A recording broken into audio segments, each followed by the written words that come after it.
Welcome, välkomna, добро пожаловать. My name is Salmansa Rogers. Today's Friday and we have another True Crime Stories with Sal. I hope everyone is doing amazing as always, taking care of yourself, taking care of your loved ones, and hanging in there with all these 8 million coronaviruses out there. Seriously, every day it's something new.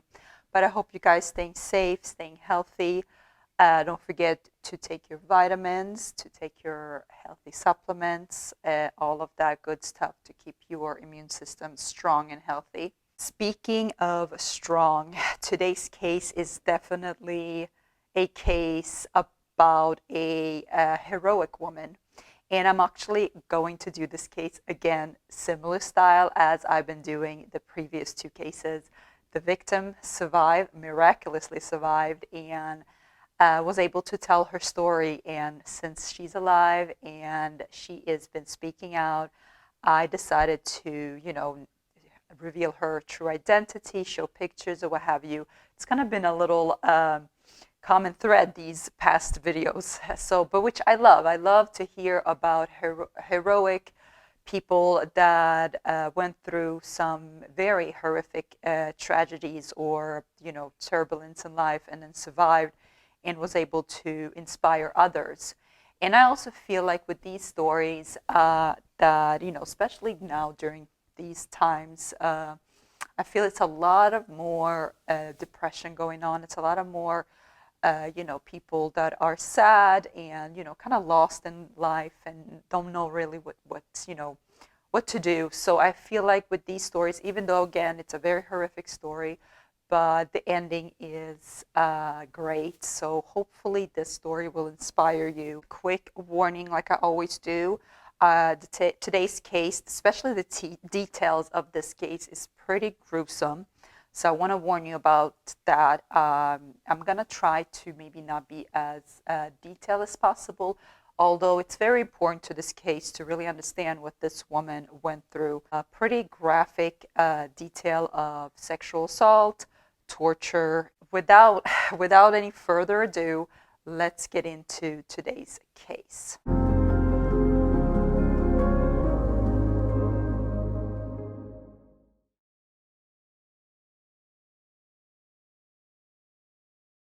Let me just get a quick sip. My blonde roast over here. Okay, so today's case is actually a South African case. My first South African case. I don't think I have done a South African case before. But today's case takes place in Port Elizabeth in South Africa. And this is 1994, December 18. And we're going to be talking about a woman. She was 27 years old at the time. Her name is Alison. Alison was born in 1967 in Port Elizabeth. She lived there with her mother and father and her brother. And when she was 10 years old, her parents divorced, so she and her brother moved in together with her mother. And throughout her childhood, it was pretty normal, nothing out of the ordinary. When Alison grew up, she decided to travel a little bit and kind of like experience other places to kind of figure out what she wanted to do in life. And you know how we were in our 20s. I mean, I was still lost. I was partying Wednesday to Saturday throughout almost my whole 20, which I don't regret. I had a fun time. You live and you learn, and you have fun stories to tell later. So, but you know how it is when you're in your 20s, you're still figuring out. So that's kind of where Alison was at this point in life. And after her travel, she moved back to Port Elizabeth, to where her mom and brother was living. And she decided to take a job offering at this law firm. So she was living there, working. She had and she was also described as very, very amazing friend, a friend that goes above and beyond for her friends. To like, if you come home to her and she always have everything ready, like from snacks, or always cook dinner for you. And she liked to do those like small little things. So if it's your birthday, she would always send you flowers or cards. She had a pretty great friend circle, and that's exactly what she was doing on the day of December 18. And remember, in South Africa, December is summertime. So for us here up north, or the northern part of the atmosphere, it's winter, but down south, Australia, South Africa, they are all in winter time. So just FYI. So this was a great day, very beautiful, warm day, and Alison and her friends decided to spend the day at the beach. They had fun, they swam, they tanned, or what have you, and then after the beach, Alison invited her friends back to her house for some dinner, some pizza, and some board games, just kind of like chill and relax together. And they had a great evening, and around 1 a.m., her friends were kind of like, okay, starting to, decide to go home. And one of her best friends, she didn't want her best friend to walk, so Alison offered her best friend to give her a ride home, and which this friend accepted. So her and her friend jumped into Alison's car and driving back to her friend's house. On the ride back from her friend's house, Alison described the evening was very peaceful, like it was no wind in the air. It was just like the moon glow, and her and her car, she was just blasting some music, felt like she had a great day, kind of like reminiscing on how great the day was and what have you. And as soon as she pulled up to her apartment complex, she saw that her original spot, kind of like very close to the entrance gate, was taken by someone else. And she didn't think a lot about it. She's like, oh, well, okay, I'm just going to circle around the block and see if I can find another spot. And this reminds me of remember me and my hubby, we lived at this place a few years back were literally like street parking, and if you we literally had to be home parked by 2 p.m. Like after 2 p.m. it was literally no spots left. So it was so oh my god, hey, we lived there for like 2.5 years. It was the worst ever. So many parking tickets. Jesus, I hate that. Like that's why I'm like, I never ever move to a place where it's only street parking. Hell to the no. But anyways, okay, so that's exactly what happened to Alison. Someone took her spot, and she had to circle around the block to find a new spot. And she did. She did find a spot. This one was kind of like under a tree, so it was kind of like poorly lit. It was kind of like dark, but, she found a spot. She didn't think much about it. And as she parked, she was kind of like picking up her laundry that was still in the car from previous day. So she was picking up the laundry to bring back to her apartment. And as soon as she was about to exit the car, she felt a sharp knife to her throat and a man's voice telling her to not move, get back inside the car, or he would kill her. Alison just froze. She froze of fear, and she did exactly what the man said. She jumped from the driver's seat to the passenger seat so the guy could come into the car, and he took over in the driving seat, and they drove off. And during a few minutes into the ride, the man started talking to her like normal tone, kind of like introduced herself to her and was just saying that he's not going to hurt her. He just wanted to borrow her car for an hour because he's looking for this friend of his that owes him. And as soon as he finds his friend, he would, just give her back the car and go by their evening. And Alison describes that in that moment, even though you see like action movies where people jump out of a moving vehicle and look so cool or what have you, it's a totally different feeling when you are in that situation in the moving vehicle.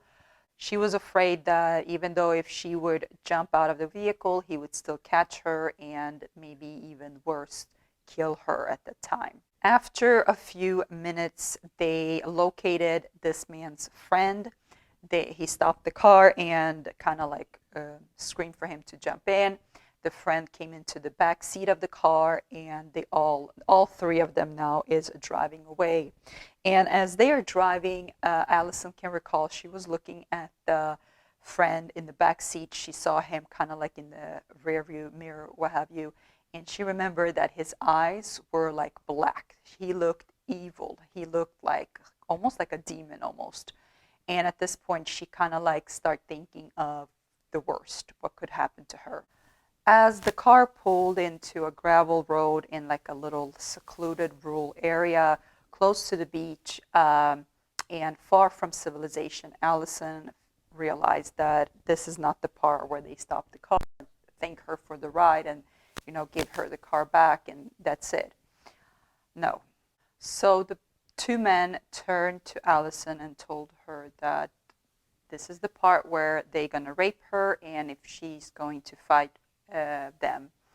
And at this point, Alison felt like she didn't have no choice. She was in the middle of nowhere. It's no people around. What could she do? So she just said no. Okay, you guys, so from this point on, now is the time where the graphic details of this story is going to unfold. After Alison was brutally raped by the two men, they decided to kill her. So one of the men, the driver actually, the one that picked her up with the knife, he decided to starting to strangle her. And after a while, he realized that strangling Alison took way longer than he expected, and it was way harder. So he grabbed the knife that he was also threatening her with to get into the car in the beginning of the story, and he started stabbing her in her stomach. And he was aiming for the lower region, like right above her pubic hair, so under her belly button. And she was stabbed 36 times. And after that, he felt great about it, and he was like, okay, she's probably dead. Let's get the fuck out of here. But then when they were walking towards the car to leave, Alison's leg twitched. And they realized, oh, she's still alive. So they came back and he started cutting her throat.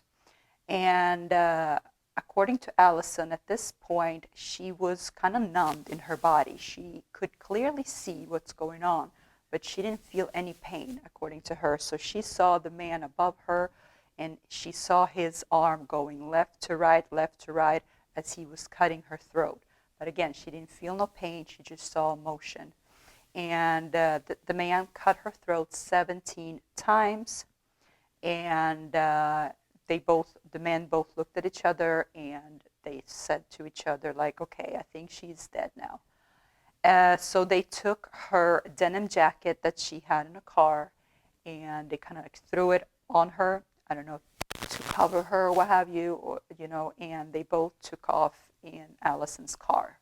Alison was laying there on the gravel, and she was kind of like in and out of consciousness.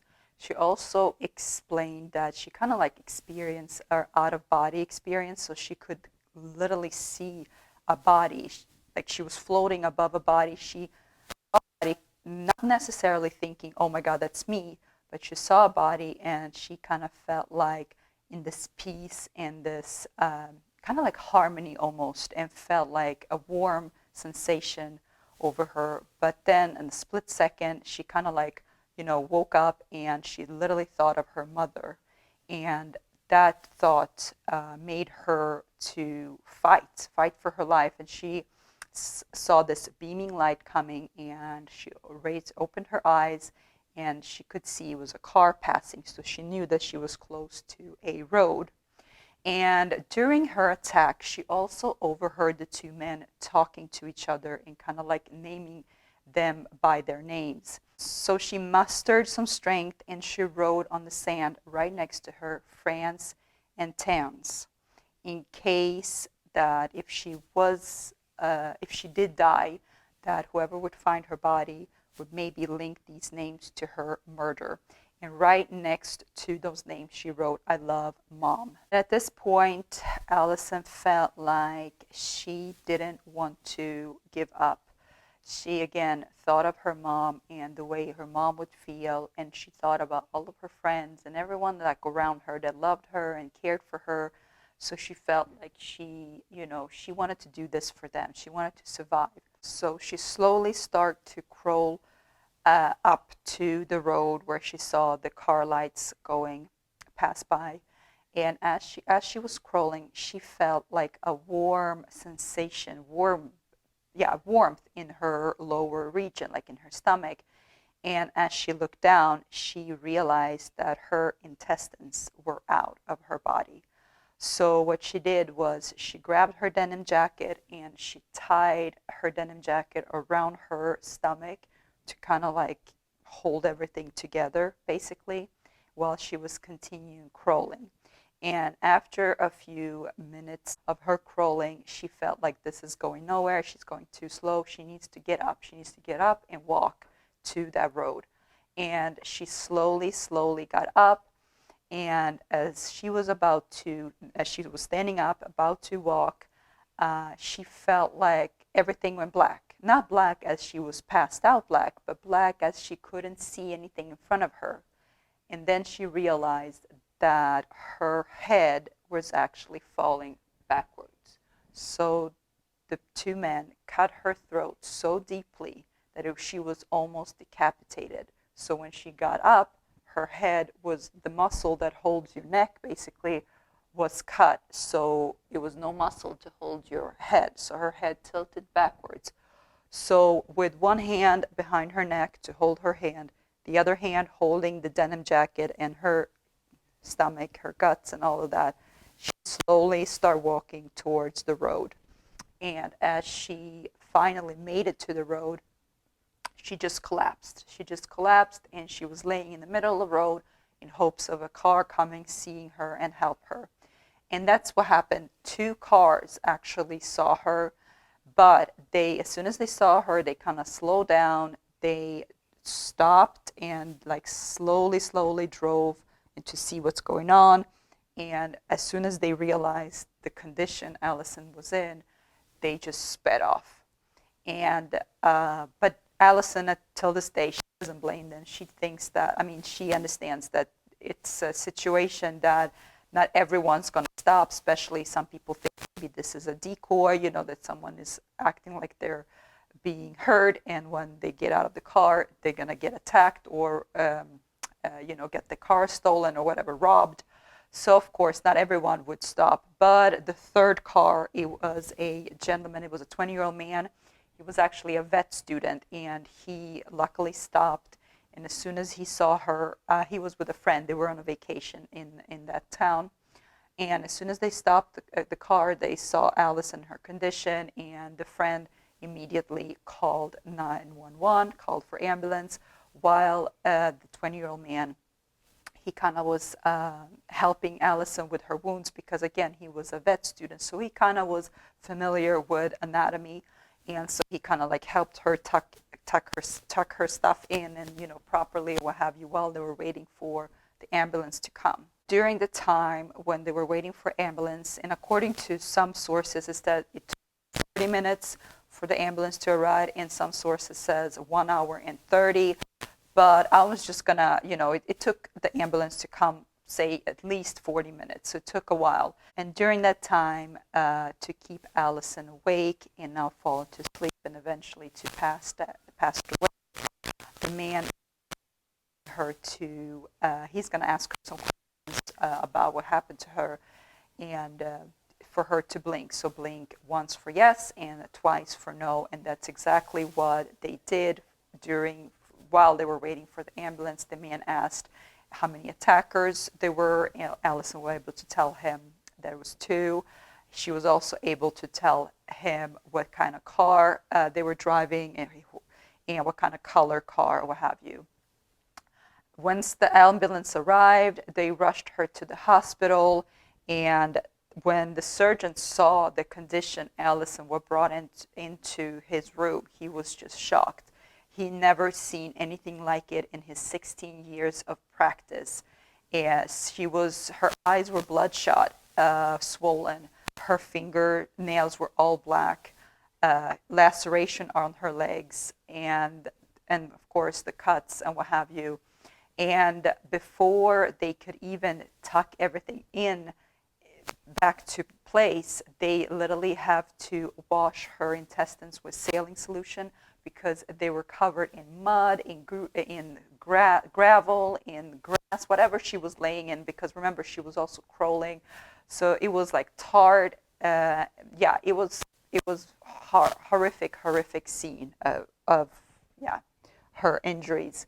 But luckily, the 3 hours went great. Alison survived her surgery and her attack. The next day when she woke up, the police detectives went inside of her room, and they brought in a folder of potential or recent criminals for her to look through to see if any of these criminals she can point out or any of these were her attackers from previous night. And she did, so she pointed out the both men in that folder, and the detectives were actually not surprised because they were already looking into one of the men. And so they didn't wait no longer. They rushed to the men's house.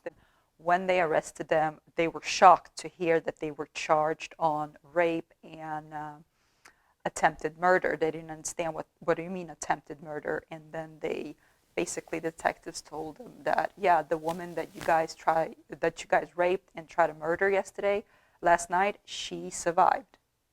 And at this point, both men felt like it was no need for them to lie. So when they were arrested, they actually handed the detectives Alison's rings and jewelry. They were actually wearing her rings and jewelry. Her ring still had her blood on it. So when the guy gave the ring back to the detectives, it was still covered in Alison's blood. And they also handed the detectives the knife that they were using on Alison's when they were attacking her. Detectives also came to find out that these men were no strangers to attacking women. In fact, the same year, 94, in February, a few months before Alison's attack, one of the guys, he attacked a 19-year-old woman. Same kind of thing that what he did to Alison. She was in her car, and he came with knife, threatening her to, if she screams, he would kill her. And then he drove her to a secluded area. He raped her, but then he took her to a dining place, had bought her food. They ate, and he bought her flour, like they were on some kind of date. And after that, he drove her to another area, raped her again, and then kind of like threatening her to not tell anyone.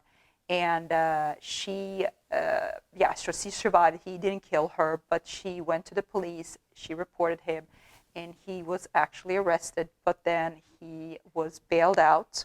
So he was out on bail. And then in early December, both of the men this time actually attacked a 3 months pregnant woman. They raped her, and they threatened her to not go to the police, but she of course did anyways.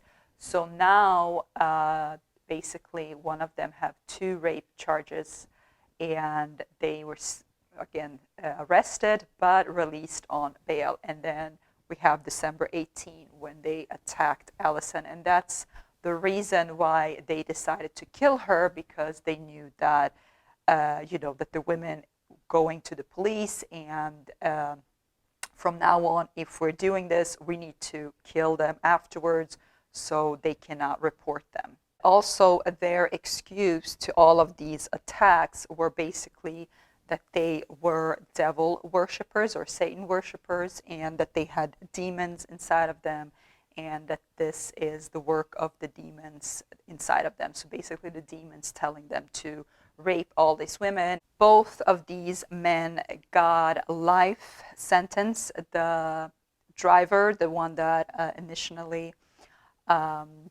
abducted Alison, he got 3 life sentences without parole. And the second man, he got 1 life sentence and without parole. But in 2015, it was a new law or I believe in early 2000s, it was a new law in South Africa that anyone that had got life in prison before 2004 would get a chance of parole. And then 2015 was their chance to kind of like have a chance for parole. But as far as my research, I couldn't find, I don't think they were ever granted parole or what have you, and hopefully never will. For Alison, this whole recovery journey after the trial was said and done and the men got life, her recovery process started, not just physically, but also mentally. Even though she was out of hospital, she still had to go to the hospital on like weekly to kind of like have a checkup to see that everything is going as it should, that no infections or what have you. It took a long time, basically, physically, to recover from all of her damages. And according to the doctors, the reason why she even survived is because her attackers, when they cut her throat, they didn't cut through the main artery. So that was her, like, she was lucky.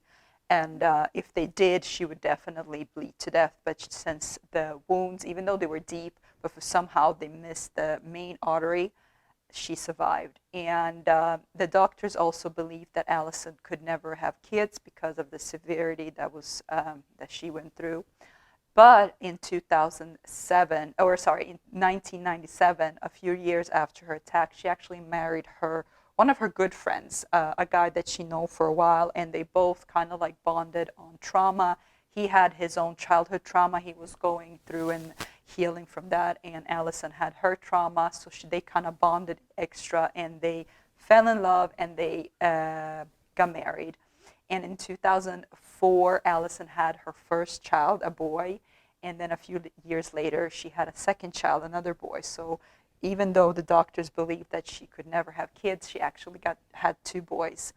And she, of course, quit her job, her previous job that she had, and she actually couldn't work for quite a while. And that also put her in a very depressive state of mind because, she could no longer have the life, the secure life that she kind of had, the life that she knew, and her daily routines and what have you. Those little things that we take for granted sometimes, all of that was gone. And now she had this new life, this new routine, and it was just shocking. And she fell into a deep depression. And then she felt like, okay, since I can't have a regular job, what can I do? Because, I want to do something good. I want something good come out of this. And she decided to actually speak on her ordeal and, speak up about it. And she is now a motivational speaker. She has won several awards. She has written 2 books. She also has an Amazon Prime documentary about her, where she speaks about her ordeal. But I tried to watch it, but it's only available in the UK. So, but if you guys are in Europe, you probably can, see it on Amazon Prime. But yeah, so she became very successful with that and have been traveling around the world talking about her ordeal and giving, other victims that have been through similar situation or any kind of trauma to, give them some hope and to be able to live a normal life after what they've been through. She was also actually, I felt it was very interesting, she was also talking to survivors of 9/11 and victims of people that passed away, or the victims' families, the people that passed away in 9/11. She was actually had a seminar and talked to those people about her ordeal and give them some, hope and kind of like motivation or what have you, which I thought it was very, very beautiful. Well, my friends, that was the story of Alison and her heroism and will to survive and miracle, basically, literally a miracle how she survived and had the willpower and strength to get some help for herself. With that being said, I hope you guys find some inspiration in this story. I know I said in the beginning that, a lot of us are going through some things and been probably going through stuff since 2020. So I hope some kind of, motivation and willpower comes out of this story, even though I know it's very horrific and terrifying and what have you. And I hope and pray that none of us goes through something like that ever in our lives. And I also want to just mention real quick that I forgot to say, but Alison was also saying that she was very kind of like not nonchalant, but she was not worried about things. So she never locked her car doors when she was inside of the car. She would never like, look back twice or whatever if she was in a black, like a dark alley, what have you. She was like, she was not worried about things. So, or aware. So please be more aware. And I know I'm bad at that too. I can be like, if I park my car and can be in the try to take my things in the back seat and not thinking about my surroundings. So please be aware of your surroundings, especially these days. I mean, always. Doesn't matter. This case was from 1994, but it's still weirdos out there. And, better be safe than sorry. So, especially if you're a woman or a man, doesn't really matter. And if you park your car in a secluded or dark area, have some sort of, I don't know, pepper spray or a taser or what have you, just for protection. And or if you stay on your phone with someone or maybe walk in groups of two.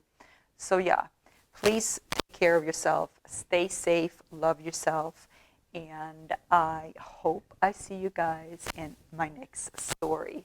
Ciao Cacao!